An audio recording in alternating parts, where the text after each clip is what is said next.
Yun ang kanyang pinili. Pero si Martha, busy siya sa kanyang sitwasyon at sa kanyang sarili. That's why she was so blamed. So in fact, ito yung pinaka-basic sa lahat. Kaya ating Panginoon Kristo, gusto rin naman niyang may makikinig sa Kanya. Sa tayo, sa pagdarasal, we keep on telling to God, paano pangangailangan natin. There are times that we need really to listen. Hindi rin tayo palagi yung nagsasalita. Ang ating Panginoon Kristo, kaya nga pumunta dun sa kanyang mga matalik na kaibigan. Dahil busy siya sa pag-preaching, yung performing miracles. So pumunta siya doon. Hindi siya pumunta doon para kumain. Gusto lang niya i-share ang kanyang sarili na makikinig yung mga magkakapatid. Pero, yun nga, yung choice na sa atin. Ang pinili ni Martha, mag-prepare ng pagkain doon. Si Mary, makinig sa ating Panginoon Kristo. Na minsan, kaya na-stress tayo because we try to impose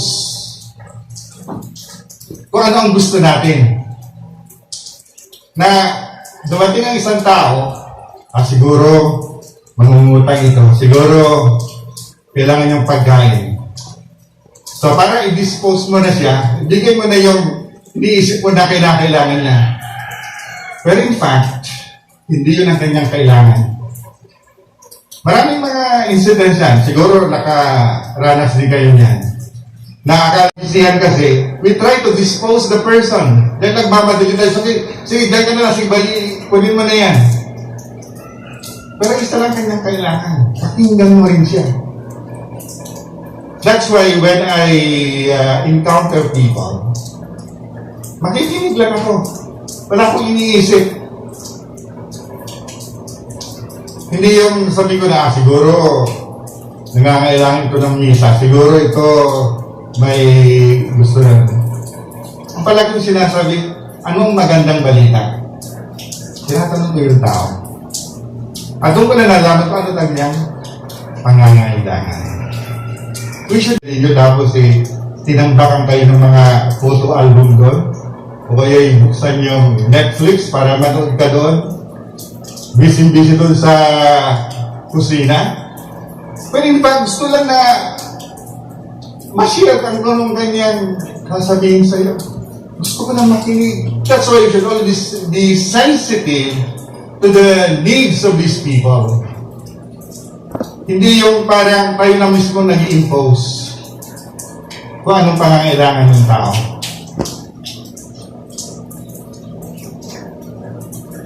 So our Lord Jesus Christ has been telling us to listen to Him. Makinig din tayo sa Kanya. The Blessed Mother, she is the model of all Christians. She is the first disciple. At tayo nagpapasalamat sa Kanya. Siya ang regalo na ibinigay ng Panginoon sa atin na mayroon tayong nanay na hindi komplikado ang kanyang buhay. Wala siyang mga worries, wala siyang mga preoccupations. Ang para sa kanya lang, kung ano yung basic, yung pag-alaga sa ating Panginoon Kristo. Yan ang kailangan. At na-prepare niya ang ating Panginoon Kristo. Kaya importante yung pakikinig sa ating Panginoon. We should always have that connection to Him. Huwag natin kakalimutan yan. Maski 1 minute, 10 minutes, 30 minutes, 1 hour, yan ang kanya hinihingi. Hindi naman niya hinihingi yung 24 hours.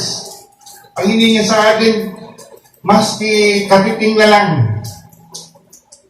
to have that connection. Kaya huwag natin sabihin na wala nga tayong oras. Dahil kung tutuusin, we are all the time, just like the Blessed Mother. Siya ang modelo natin. Na hindi siya masyadong busy sa kanyang mga ginagawa, palagi siyang focus doon sa kanyang purpose. Her emotional why, kung bakit ito ang kanyang dapat gawin. She was more focused on being the mother of God. At being the mother of God, ginampanan niya kung ano ang dapat niyang gawin. And she was also very sensitive to the needs of people. Remember the wedding at Cana? Ano sabi niya doon? Do whatever He tells you. Pinupunta pa rin tayo sa Kanya, sa ating Panginoon Kristo, na kinakailangan meron tayong connection sa ating Panginoon Diyos.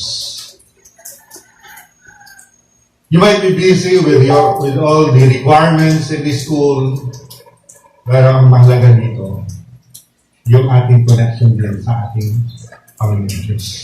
Just like the Blessed Mother. Kaya siya ang ating modelo, siya ang sumusunod sa kalooban ng Panginoong Diyos. She did her part, being the Mother of God, dahil focus na siya doon.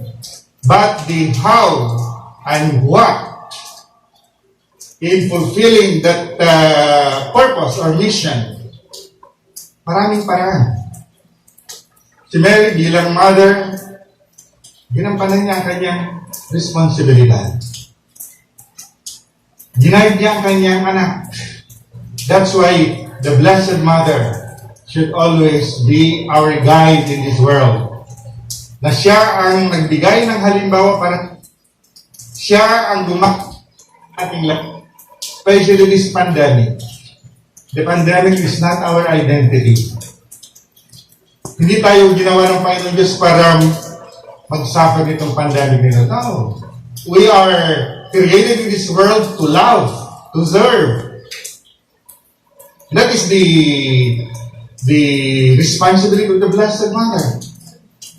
She loved her son, she loved her family, she served the people, the church, tayong lahat.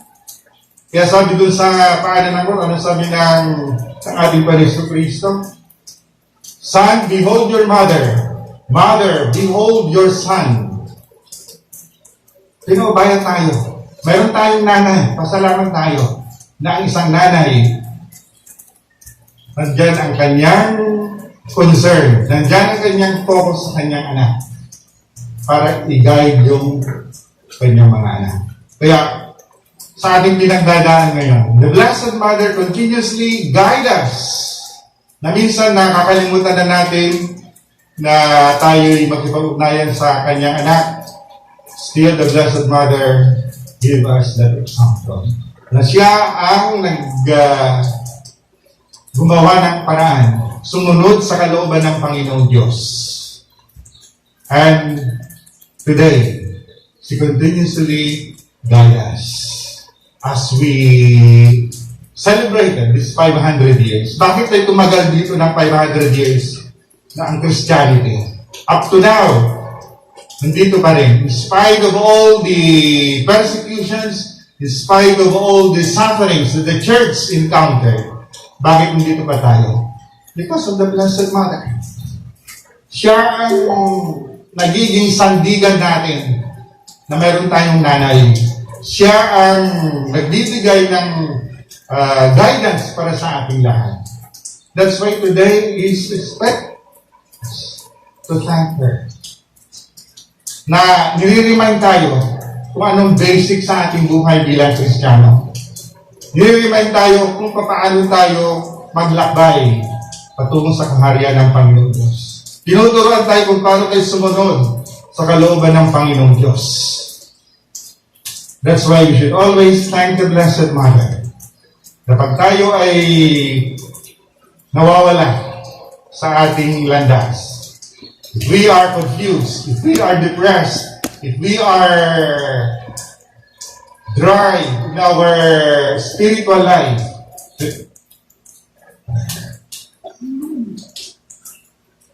ating lahat. Ang nagsasabi sa atin na lumapit tayo sa Kanya. Ako yung nanay, ako yung nag-aalaga sa iyo. Hindi tayo pababayaan. Huwag tayong bibitaw sa Kanya dahil siya pa rin ang ating nanay.